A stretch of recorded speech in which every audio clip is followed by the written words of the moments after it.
Imagine you walk into work tomorrow morning. You grab your usual cup of coffee. You sit down at your desk. Your boss walks over looking serious. We're making some changes. Today is your last day. What is your first feeling?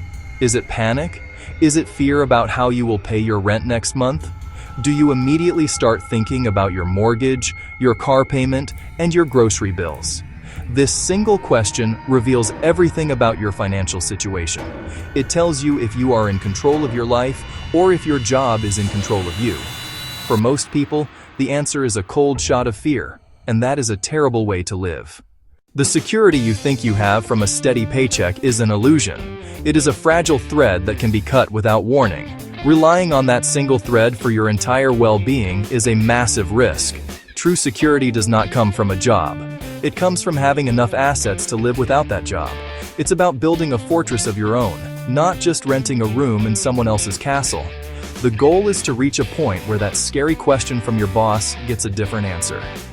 Imagine the same scene again. Your boss tells you to pack your things. But this time, instead of panic, you feel a sense of calm. Maybe you feel a little annoyed, but you are not afraid. You can walk out of that office with your head held high, knowing that you will be perfectly fine. You have enough money to cover your expenses, not just for a few months, but for the rest of your life. This is not a fantasy reserved for the ultra-wealthy. This is an achievable goal for anyone who understands one simple rule and has the discipline to follow it. This state of financial independence has a name. Some people call it financial freedom. I prefer to call it FU money. It is the powerful position of having enough wealth to say FU to any situation that compromises your values, your health, or your happiness. So, what is this magic number? How much money do you actually need to quit any job? Never have to worry about earning an income again? The answer is the Rule of 25. This rule is the cornerstone of financial independence. Easy to understand, easy to calculate, powerful enough to change your entire life. It strips away complex financial jargon and gives a clear, tangible target. Forget confusing investment strategies. Forget get-rich-quick schemes. This one rule is all you need to get started. The formula is straightforward. Annual expenses times 25 equals your freedom number. Take your total annual expenses and multiply that number by 25. That is it. The result is your FI number, your invested target to live off returns indefinitely. It's the finish line, the number that tells you when you have won. Once your invested assets reach this number, you are free. You have bought back your time. Decide how to spend it for the rest of your life. Examples: $40,000 times 25 equals $1 million. $60,000 times 25 equals $1,500,000. Quick extra example: 30,000 times 25 equals $750,000. 50,000 times 25 equals $1,250,000. 80,000 times 25 equals $2 million. This number is your personal target. It is not someone else's number. It is tailored to your life and your spending habits. Once you know this number, you have a concrete goal. Your journey is no longer a vague wish for more money. It is a clear path toward a specific destination. Now meet David, with higher expenses. Larger apartment, nicer car, more frequent vacations. His annual expenses total $80,000. He applies the same calculation. 80,000 x 25. The result is $2 million. David needs $2 million in his portfolio to quit his job. He may earn more than Sarah, but because he spends more, his path is twice as long. His bigger shovel requires a much bigger hole to fill. The rule applies to everyone. Doctor, earning $300K. Teacher, earning $50K. The formula stays the same. The only variable that matters is how much you spend. The path to wealth is simple: control spending, save the difference, and invest wisely. The Rule of 25 provides the map. It shows exactly how much you need to accumulate to reclaim your time and your life. To see how this plays out in the real world, let's look at a side-by-side example. Two friends, Alex and Ben. Both are 30 years old and work at the same company. Alex is a high performer, chased promotions, and now earns $120,000 per year.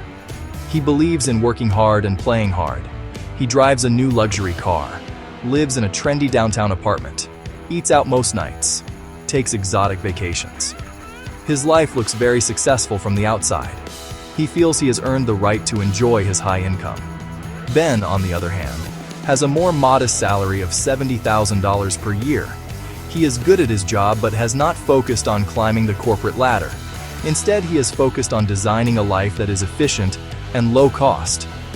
He lives in a smaller, less expensive apartment, drives a reliable used car that is paid off, enjoys cooking at home and spending time on free hobbies like hiking. He still enjoys life, but his happiness is not tied to expensive purchases. He automatically saves and invests the large gap between his income and his spending. Let's look at their numbers. Alex, with his $120,000 income, spends $100,000 a year to fund his lifestyle. His annual savings are $20,000. To fund his $100,000 lifestyle in retirement, his FI number, according to the rule of 25, is $100,000 times 25, which equals $2,500,000. He is saving $20,000 a year for a $2,500,000 goal.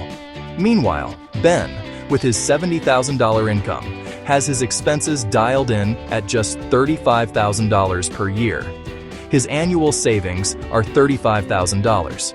His FI number to fund his $35,000 lifestyle is $35,000 times 25, which equals $875,000. The outcome is obvious and profound.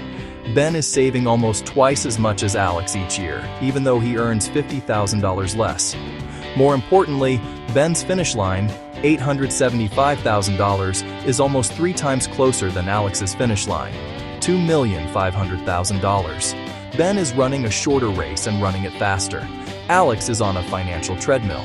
He works hard to earn more money, but as he does, his spending rises with it, pushing his goal of freedom further and further into the distance. Ben has cracked the code.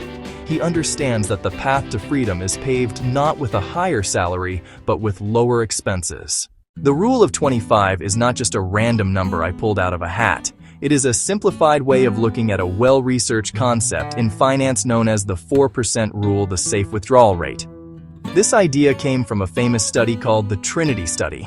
Researchers looked at historical stock market data, bond market data, to figure out how much money a retiree could safely withdraw from their portfolio each year without running out of money. They tested various withdrawal rates over many different 30-year periods, including major downturns, like the Great Depression. The study found something remarkable. It concluded that if you withdraw 4% of your initial portfolio value in the first year of retirement, and then adjust that amount for inflation, each following year, there is a very high probability your money will last for at least 30 years.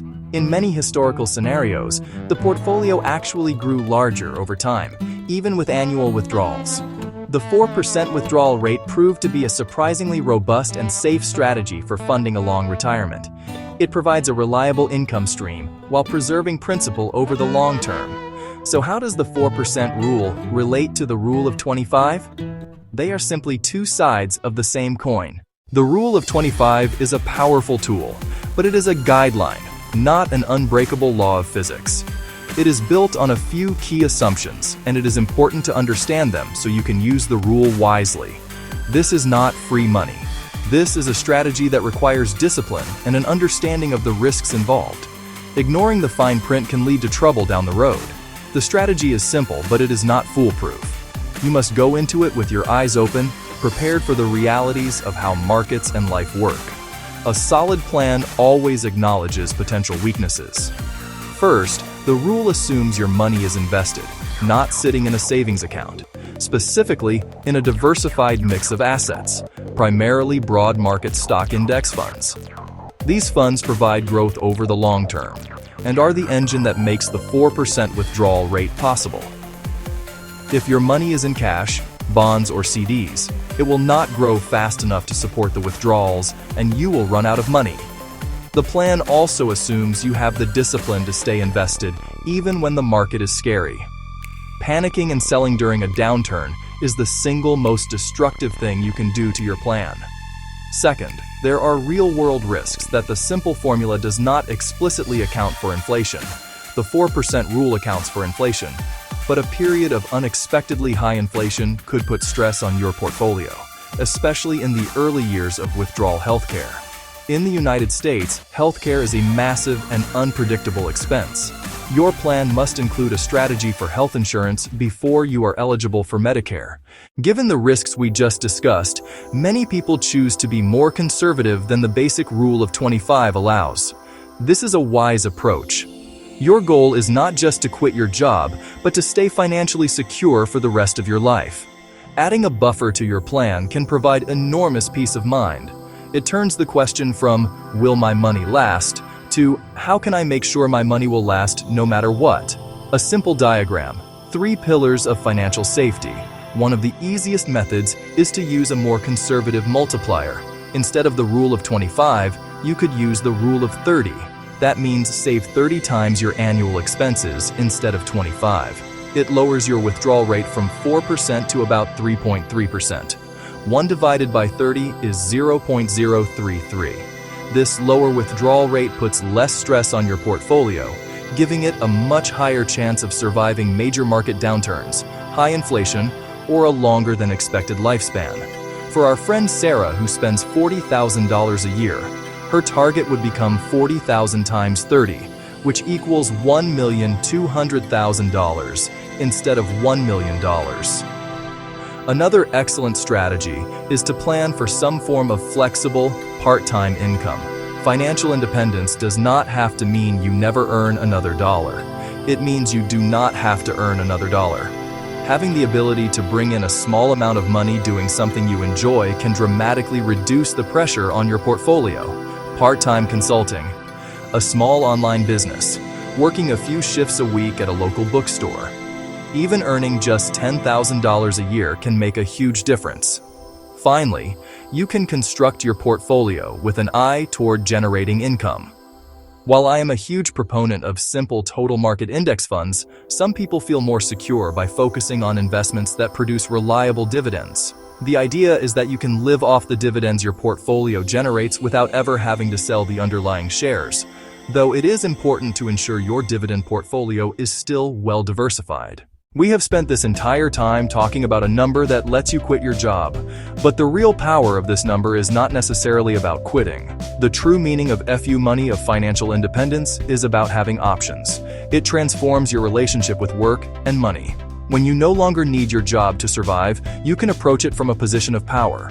You are no longer a hostage to your paycheck. You become a free agent.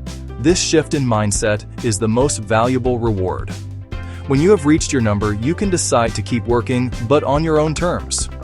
You can negotiate for more flexibility, a 4-day work week, the ability to work remotely. You can turn down projects that don't interest you or that eat your evenings and weekends. You can speak up in meetings.